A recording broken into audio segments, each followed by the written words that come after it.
quick news roundup. Let's go here. Here we go. All right. Well, we are hitting the record books in Hawaii. We've got, if you look at that graph there in the upper right hand corner, the spike there is really cranking up. We've got a record 655 COVID cases. That's never been that high in Hawaii. So that's kind of got a lot of people.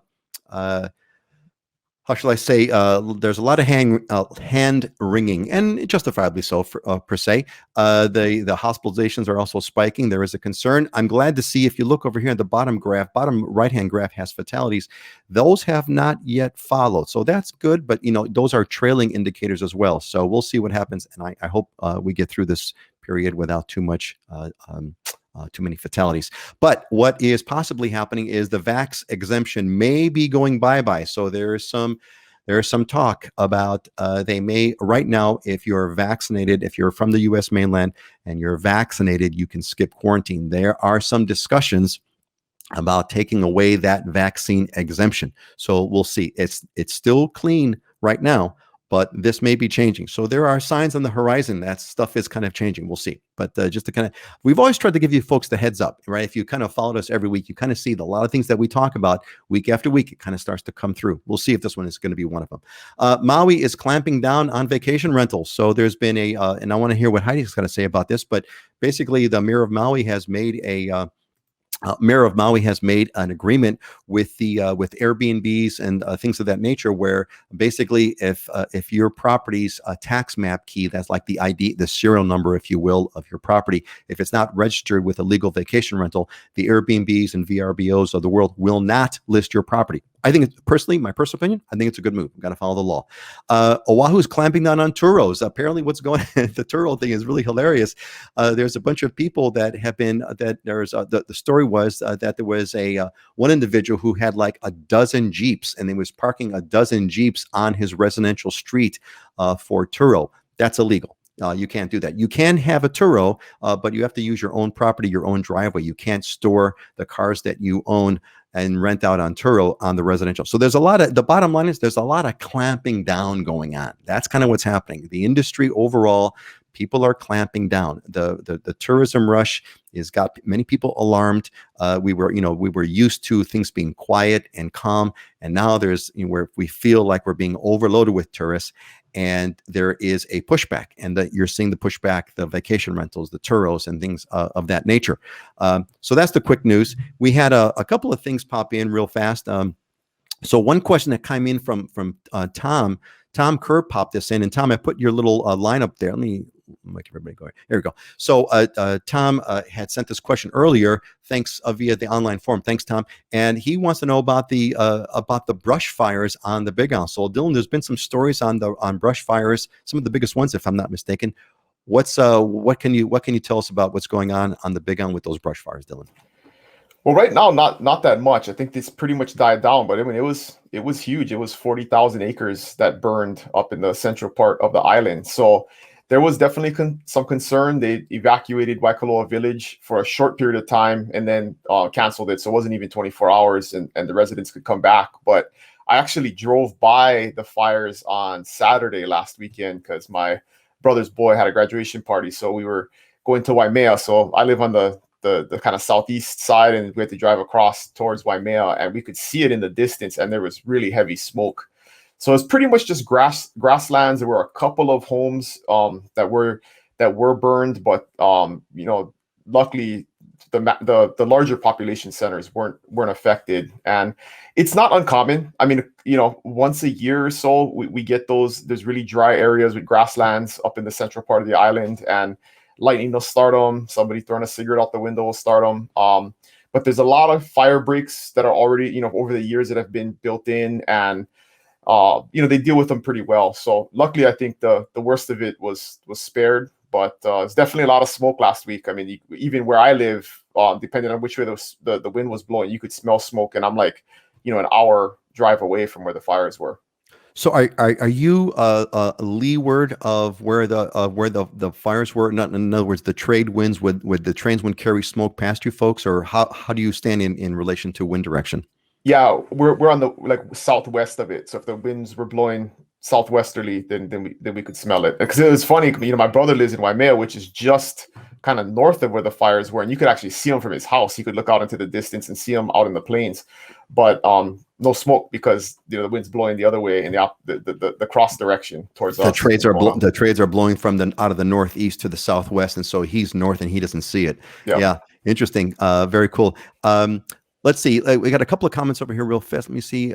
We got a couple of things. So Jim and Kath, aloha from Mortgage Underwriting Land in Oregon. Well, Jim and Kath gonna bring that mortgage underwriting skill to Hawaii one day, hopefully. And Jen Tomko. Jen, welcome. Aloha from Michigan. Great to see you, Jen. And Megan, aloha Maui friends. Aloha from Maui friends. Happy to see you all. Megan is an alumni of the Islander Ohana. We're doing a party at Megan's house. That's what we're going to do. We're going to do like a get together, a meetup. We're going to do a Maui Islander Ohana meetup. And we're going to be hanging out at Megan's backyard, Megan. So we're coming. I don't know when, but we're coming one of these days. Okay, so let's get a quick sort of update on news, kind of anything new to report on. Heidi, you saw that story I kind of clipped on about the short-term vacation rentals. What else do you want to report on news-wise from Maui? I was just going to report real estate-wise. There was a recent sale of 45 million of beachfront homes sold in South Maui this past week. So that was kind of in real estate news. Hopefully you sold that one. Heidi, tell me you sold the $45 million property, please. Unfortunately, it wasn't me. I've sold some other ones, but yeah, that was one of our largest sales. I mean, as far as the vacation rentals, Maui's been cracking down on illegal vacation rentals for some time. I mean, the fine is $10,000 a day. So, I mean, nobody in their right mind would really do that, I think. But there are plenty of places to have legal vacation rentals, and that really hasn't changed. So it's just the illegal vacation rentals that they're cracking down on. And I mean, I think that's good. It's a fair playing field for everybody. It also makes people's properties more valuable if they have a legal vacation rental. So. Yeah, I think Oahu let the illegal vacation rentals run rampant. It's a huge problem, and it becomes this sort of monster that you can't control. Megan agrees. Megan, all right, yes, we are doing it. We are going to be absolutely planning out a meetup in Maui for sure. And Jeremy's got a little bit of a shout out here. He says, "Yeah, aloha back from 6 weeks in Maui. I need to find a place in Haiku." Well, Jeremy, talk to Heidi and get a place in Heidi. Aren't you near Haiku? Isn't that where you or no? I live in West Maui, which is on the West Coast. So and Haiku is where in relation to West? Where's Haiku? I'm completely ignorant of where Haiku is. Haiku would be up north. Got it. Yeah. Got it. Well, Jeremy, you know who to connect with. Jim says, I've been watching a live Maui beach cam for about 10 days. Hopefully not 10 days straight, Jim. Especially Ka'anapali Beach, there are hardly overrun with tourists. You know, I think that's what's interesting, Jim, is that I think there's statistically less tourism now than there was pre-COVID. It kind of varies, but I think it's the perception that we all have. We had this empty place all to ourselves, and now there's like more people than empty, and so it's too crowded, and we can't take it. So anyway, Scott, what's news? What's news? Non-real estate news. What's news on Oahu that you want to report on? Yeah, there's two things. Actually, Governor Ige just mentioned that he's not going to extend the eviction moratorium, which is actually, I think it's up today now.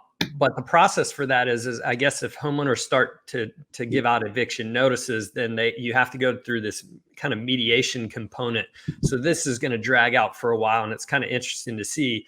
And with the CDC having more or less extended the eviction moratorium based on hot spots, that could change here at any moment's notice. So it'd be interesting to kind of see where things go from there. But I already know we're not going to have just some flood of people putting their homes on the market and stuff. So don't expect that. But the other interesting one that I had, man, I mean, coming over here for example, this place, I tried to about 20, 30 days ago, I tried to set up reservations at Canoe House, at Brown's Beach House, wherever I could. Roy's had they were 30 days out on a reservation.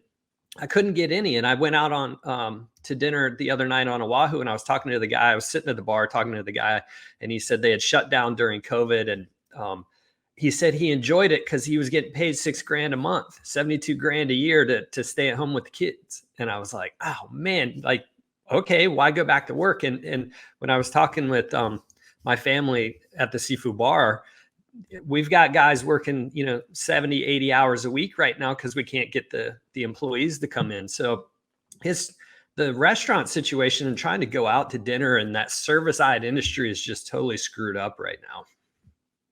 Yeah, I think that's a big part of it, is that it not only are things like more crowded than they were before they were empty, but no one's going back to the service jobs, and so there's long lines for everything, which is a bummer. Got a few other comments over here. KT Morris said, love all of you, never missed one. Awesome, KT. However, can't watch live because of work, but watching live now. Awesome, KT. It's so good to have you there. Visiting Kona during maintenance in the lovely house. Dylan got us. All right. Well, okay. This is a Dylan Ohana member. Can't wait to actually live in it soon. So Dylan, give a shout out to KT over there. Yeah, super stoked for KT and her family. They had they are of the class of people that had the faith to buy during COVID, and man, what a smart move that was, because the house that they got has already appreciated significantly, and it's so much harder today than it was a few months ago to get into a house. So awesome for them, and we'll see them here in the next few days, I'm sure. That's like totally. Those are like my favorite stories. I just love that overall. And Auntie Joyce kind of chimes in over here. The reason why we have a 3-car restriction on our street is because a neighbor used his home to store lots of cars, vans for his business rentals. Yes, the rules have changed to understand Turo restrictions. It gets out of hand. Yeah, it's called economics, Auntie Joyce. And if there's an economic reason and if there's an economic incentive, that's what things are going to happen. And so that's why kind of have to temper that. Thankfully, hopefully things are going to get all kind of squared away. Okay, I think that I got everyone's comments over here. Val, I've got your question, so I'll be kind of bringing that up. And let's before.